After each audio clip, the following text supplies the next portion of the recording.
Welcome to Moments with Marianne. This is your host, Marianne Pastana, and we're here today with special guest, Dr. John C. Brady, who's here to share with us his new book, Psychological DNA, a cold case analysis of who killed Robert F. Kennedy. So Dr. John C. Brady II is a psychologist and criminologist who received his education at the University of California, Berkeley, where he received his doctorate degree in criminology. After graduating, he served psychological internships at the San Francisco VA Hospital and the Highland General Hospital in Oakland, California. As both a California licensed forensic psychologist and a doctor of criminology, he brings a unique blend of professional knowledge and years of experience to each case he is involved in. So let's welcome to the show Dr. John C. Brady. Thanks, Marianne. I'm looking forward to these moments. Well, what an honor it is to have you here and to talk about your book, Psychological DNA. I mean, what an interesting time. Here we're talking about a political assassination, and just recently we had a political assassination attempt. Yeah, and that's particularly true concerning what happened with Donald Trump. So the genesis of me getting into the Sirhan case was based on why did he shoot Senator Kennedy, and the same question can be made with this Thomas Crooks person. Why did he shoot at Donald Trump? There's a commonality there, and that's what my career pretty much has been, is to trace down what are the motivational factors involved in people who commit serious crimes, including homicide. And specifically in the Sirhan case, it's why did he fire shots at Senator Kennedy? Well, we know that you have such a unique and fascinating background. So with the Sirhan case, how did this even get on your radar, and how did you decide that this was a case that you were going to investigate? That's a good question, because when I was a graduate student at Berkeley in the School of Criminology, back in the day, my senior advisor and mentor was the psychiatrist that was the head of the defense team in Sirhan's case, Bernard Diamond. So Bernard Diamond and other select graduate students, including myself, would have conferences with Dr. Diamond concerning the dynamics of Sirhan and where the defense was going in the case. So I developed an interest in that particular case, and then years later, when I went back over the notes and the information that I have researched, I found that there were a lot of mistakes that were made during the trial, probably not based on Dr. Diamond's ineptitude, but just based on other factors that produced a result that wasn't very satisfactory, in that Sirhan was convicted of first-degree murder and sentenced to death. So what was the defense's approach to this? I think that the entire book really can be boiled down to 3 or 4 key points. First point is that in doing this psychological DNA, which is the title of the book, this derives from a reanalysis of the entire case going back to 1968. It's a re-diagnosis of the diagnoses that were made at the time that Sirhan was assessed.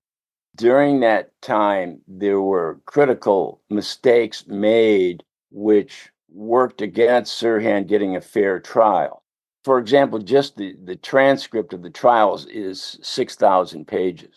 That had to be gone through, and then the notes from Dr. Diamond that I took years ago, plus all of the other information and the research that's been done since, I had to sort of compile and put into this psychological DNA, which is really kind of like when you go to the medical doctor and they do x-rays and they're checking for something, perhaps a cancer diagnosis, and you want a second opinion. So you send that x-ray to a second oncologist. The second oncologist will review it. And that's really what psychological DNA is. It's a reanalysis of all those facts, some which were missed during the trial, that come to bear on what happened to this 24-year-old disenfranchised Arab who had been accused of being Palestinian freedom fighter, and a lot of scurrilous statements were made against him, not the least of which were racial in nature. So, do you suspect that there would be some parallels between Sirhan's case and possibly Thomas Matthew Crooks? The information on Crooks is so sketchy at this point that we really don't know what motivated him. With Sirhan, the important factor is the reanalysis of what his real diagnoses were. This was a man who was completely committed to Robert Kennedy, who made statements that he was his hero. He almost loved this man. He admired him. And Sirhan had transferred his allegiance from President Kennedy to Robert Kennedy. Then suddenly something happened in Sirhan's mental state that made him change, and he suddenly saw Kennedy as an adversary. So he switched his opinion of Kennedy from one of fondness to one of that he had to be eliminated. Okay, the elimination issue really goes towards what were the real diagnoses of Sirhan. The diagnosis that I think comes the closest is that he had a multiple personality that was developed early in his life, probably at age 11 or 12, when he lived in Palestine. He carved out this second personality, which ensued for 24 years. In that personality, he had accumulated a lot of negativity based on what he saw in Palestine, which is no different than the Gaza war that's going on now. He saw people maimed, he saw people murdered. His brother was killed in Palestine, in East Palestine, that became Jordan. So he was severely traumatized. And in order to escape this trauma, as traumatized children, popular literature now shows that traumatized people can take a number of routes to create an escape route to prevent further trauma. But really, what happens is sometimes they closely identify with the oppressor and they create a separate personality which is capable of engaging in violence. This is what I think happened to Sirhan, is that he created the separate or multiple personality, it was called at the time. Today, it has a different name. It's called dissociative identity disorder. But at the time, many of the doctors, and Sirhan saw 10 doctors, many of those doctors had kind of gone around the edges of multiple personality. And because it was a controversial diagnosis, Dr. Diamond told me that he was kind of reluctant to really go into this as a defense, although he would allude to the fact that Sirhan did have a dissociative reaction. This reaction was verified by a number of the other doctors, including Dr. Richardson and Dr. Shore, and later by a doctor at San Quentin when he interviewed Sirhan when he was on death row. The multiple personality disorder was so hot and so controversial, later based on a case that I'm sure, Marianne, you remember, which was Sybil. Sybil was a well-known case, but it was a complete fraud. Sybil was disproved as a case where these three women got together and they decided that they wanted to become rich and famous, and that's exactly what happened to them. But at the expense of this poor patient who was cajoled into the feeling that she had multiple personalities. So all of this was surrounding the Sirhan case. Although Sybil came 10 years later, there was still considerable controversy about making this particular diagnosis. Dr. Diamond was well aware of that. The original case, or one of the original cases that pinpoint multiple personality, of course, was the Three Faces of Eve, which was 10 years before the 1969 case with Sirhan. The Three Faces of Eve was a legitimate three personality case done by two doctors from Kansas. So there was some evidence that could be presented to the jury. And speaking of, the jury was so inundated with what they called psychobabble at the end of the trial that they kind of just threw up their hands and said, we don't understand this. We can't figure this out. This guy shot Robert Kennedy. He's going to be convicted. So the psychiatric defense really was not well articulated, and each of the doctors kind of had a different perspective on what Sirhan's real diagnosis was. So, in your view, what do you think was wrong with him? I think that, as I said before, one of the characteristics of a condition called erotomania, which is a newer diagnosis that wasn't available in 1969.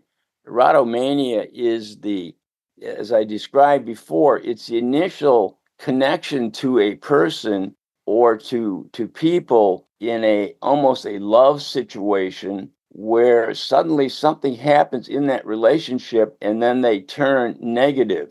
In I think chapter 4 of the book, I talk about several cases, including Mark David Chapman, who as you know, shot John Lennon. Now, before Mark David Chapman shot John Lennon in the back 4 or 5 times at the Dakota in New York, right across from Central Park, he had adored Lennon. He was one of Lennon's biggest supporters. He had all of you have to just sort of see how this guy's mind works. He had all of Lennon's records. He had a recording studio like Lennon in Hawaii. He had a band like Lennon. He married a Japanese woman like Yoko Ono. So he was completely transcended into this identification with Lennon. When Lennon said that the Beatles were more important than Jesus, Chapman, who was a fundamentalist Christian, absolutely drifted into this separate personality, and he saw Lennon as his enemy. Ergo, he shoots him after he signed his latest album in New York City for Chapman. So that's one example, one analogy of what happened to Sirhan. He had deposited all of this positive information into this personality. Then suddenly, when Robert Kennedy publicly announces in Beverly Hills that he's going to support the Israeli cause and send bombers to Israel to bomb the Palestinians, Palestinians are his people. They're Sirhan's people. He couldn't stand the stress of this. His affinity for Kennedy suddenly turns to hate in this second personality, and he ends up shooting Robert Kennedy. And inexplicably, probably to him still today, that he doesn't realize what happened. As I said, there were several doctors, including one very famous doctor, Dr. Brown at Harvard, who re-verified the diagnosis of a dissociative reaction. But again, he was kind of reluctant to go all the way to make the definitive diagnosis of, let's just call it a multiple personality type. But there was something happening to make Sirhan, just like Mark David Chapman, split off from his ordinary reality and to create the second personality, which was devastating and harbored all these ill feelings, displaced onto Kennedy in Sirhan's case. But the feelings had welled up in Sirhan from the time that he saw the Palestinian war. He saw war crimes. He saw body parts on the street. As I said, his brother was killed, run over by a military truck. So he was deeply traumatized his entire life, leading to him being in the Ambassador Hotel and taking out what his second personality perceived really as this evil person who he once loved. Well, on that note, we're going to pause here for a quick break. We've been speaking with Dr. John C. Brady in regards to his new book, Psychological DNA, a cold case analysis of who killed Robert F. Kennedy. You've been listening to Moments with Mary Ann. We'll be right back after these messages from our sponsors.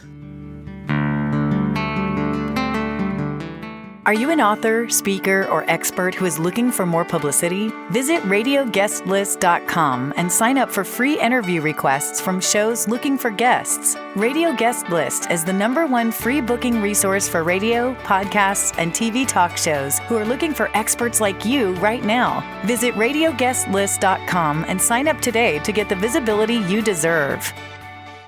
It's one thing to become attached to your perfect home, but what do you do when that home becomes attached to you? A family in dire need of a fresh start, a mysterious house tied to the past. Buried deep within the foundation of the old Far Hill Manor lies a centuries-old secret. Dark forces or something stronger just waiting to be discovered. Caretaker, a supernatural thriller by breakout authors R.J. Halpert. Internationally recognized and award-winning author Judy Goodman works and teaches outside the box of limited thinking. Working with people from every walk of life, her goal is to empower you to be the best you can be, no matter what the challenge is. Born with the gift of seeing beyond our normal vision, she has an extraordinary gift of working with every challenge. Teaching beyond conventional wisdom, her work is described as life-changing. Visit judygoodman.com. That's judygoodman.com.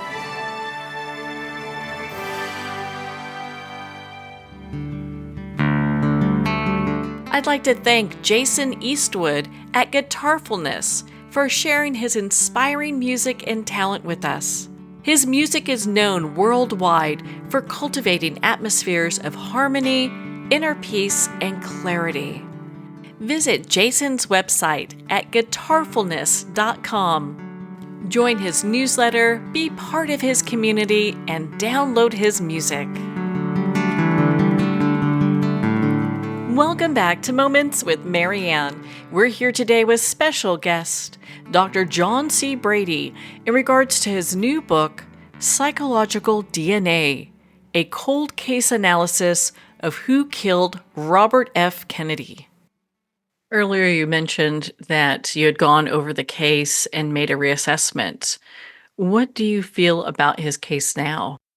That's a good point. I think that's part of the psychological DNA is to go over all of the testing. So I re-examined all of the psychological testing that was given to Sirhan. As a forensic psychologist, I mean, that's in my wheelhouse. So I was very interested to reinterpret and see if there was something missed in the assessment by the basically two psychologists with other review psychologists that looked at their work. There were a number of themes that were missed, leading to kind of the misdiagnosis of Sirhan as being a psychotic, paranoid schizophrenic. There is no evidence from any doctors who interviewed Sirhan that he was a paranoid schizophrenic.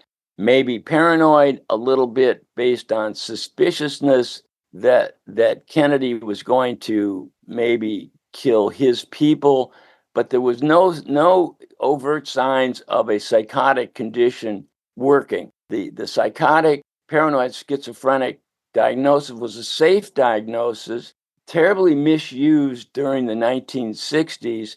Everybody that was seen in a mental hospital or sometimes on an outpatient basis that had a variety of symptoms was classified with a garden variety schizophrenic diagnosis. It was problematic then, it's still problematic today. The real diagnosis then is his erotomania, his switching of his mindset with Kennedy from one that is very favorable to one which is negative and leading to his demise. One of the interesting linchpins in this case, Marianne, is Sirhan's diary. We've all heard about Sirhan's diary. Books have been written about it. It's a very interesting document that I also reanalyzed and discussed with Dr. Diamond in seminars at Berkeley. This diary includes a lot of inculpatory or statements that incriminate Sirhan. If he was in front of me, I would blast him. He's not to be trusted. So he made these statements after he made previous statements concerning how much he professed his affiliation and admiration for Kennedy. These statements made in the diary naturally attracted the attention of the prosecution, who alleged during the trial, presenting this as evidentiary information, that this is proof positive that this guy should be convicted of first-degree murder. Look what he said in the diary. He's betrayed me. The diary was obtained from Sirhan's private effects without a search warrant, with no approval, and it was introduced into evidence anyway during the trial by the prosecution, who thought this would convince the jury further that Sirhan was a premeditated murderer who planned this situation. Judge Walker let this information in, and the defense, not only did they not object or make motions to exclude this diary, they enhanced the position of the prosecution by entering more information concerning the diary's negative statements and statements that could convict Sirhan. The defense team, without Dr. Diamond's approval, by the way, thought that, yes, we can enter into the record these crazy statements by what we consider a crazy person, and this will help our case. It was so bizarre that, looking back at the case, I can't believe that the defense would make this kind of a decision to allow evidence against their own client. Everybody wasn't on the same page, so they weren't coming up with the diagnosis of a multiple personality. They did not entertain or understand the notion of what erotomania was. They didn't understand how traumatized that Sirhan was, and he possibly had created the second personality. So they really didn't put together a composite picture of the mind of a murderer. And that's what I tried to do during the past 50 years, is to reconstruct what happened to Sirhan based on the theory of psychological DNA, which is an X-ray of his mental state based on all the factors that went into his trial and convicted in April of 1969. What would you like readers and our listeners to take away from psychological DNA? That's a good point. I think that important thing is to look at the framework that we can use and apply to other criminal cases, whether it's Charles Manson, whether it's Mark David Chapman or other people, that we have a set of guidelines that can help us to achieve a better understanding of what makes these people tick. So that would go to Thomas Crook's case once we have more information concerning his mental state. Obviously, that's going to be a key factor after the fact, because we want to know what led him up to that point that he had a K-47 223 gun pointed at the presidential candidate. The information that I would like to convey to the readers or to the listeners is that once you put together a grid such as a psychological DNA model, then you can have some reference points to understand why did these people engage in this behavior? What drove them to this particular point? Were they just guilty, or were they malingering or lying? In the book, I go into the Hillside Strangler case, which was a very interesting case of two men that murdered about 12 women in Los Angeles and in Seattle.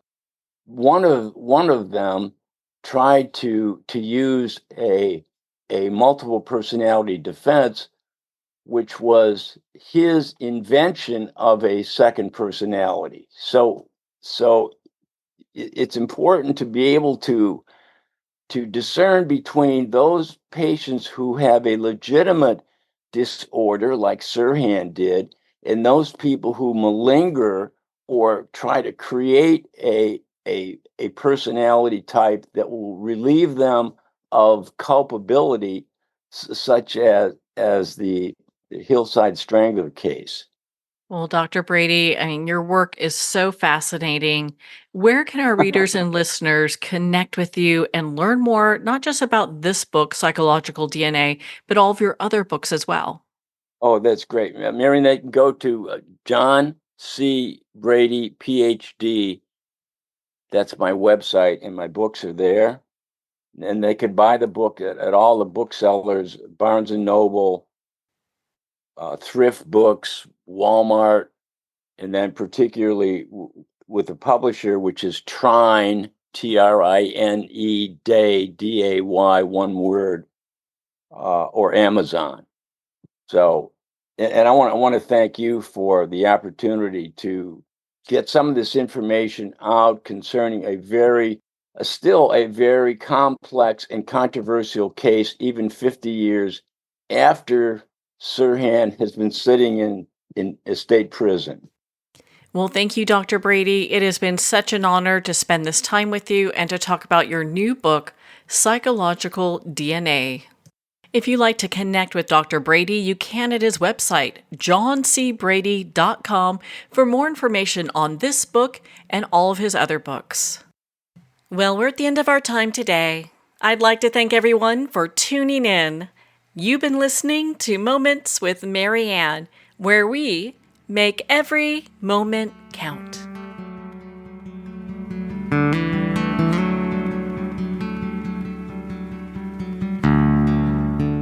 In a single moment, your life can change. Moments with Mary Ann is a transformative hour that covers an endless array of topics with the best of the best. Her guests are leaders in their fields, ranging from inspirational authors, top industry leaders, and business and spiritual entrepreneurs. Each guest is gifted and a true visionary, a recognized leader in her own work, and while teaching others to develop, refocus, and grow, Mary Ann will bring the best guest and sometimes a special surprise. Don't miss this. You never know just which moment will change your life forever. Make sure to tune in and visit momentswithmaryann.com for more information.